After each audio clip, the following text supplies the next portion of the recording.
很多人都会问我，诊所开的药还是自己去药房买的药比较好？今天我直接帮你们问 Dr. Izri 啦。医生你好。你好。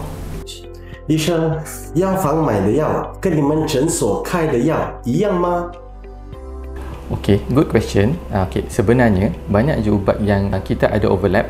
Contohnya macam ubat demam, ubat batuk, ubat sesama yang kita boleh dapat dekat farmasi. Cuma bezanya ubat di klinik kita beri selepas pemeriksaan doktor.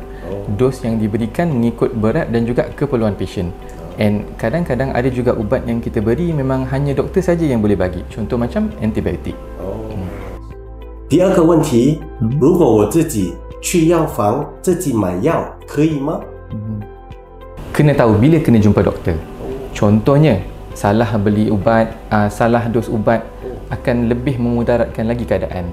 Di Novensia kami tidak hanya fokus pada merawat simptom, tapi doktor-doktor kami akan kenal pasti punca simptom dan juga punca jangkitan. 下次如果你不舒服，记得不要乱来咯。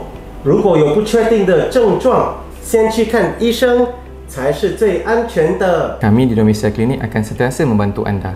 Datang cek dulu, kita decide ubat mana yang sesuai. Kena ingat, kesihatan diri jangan ambil mudah.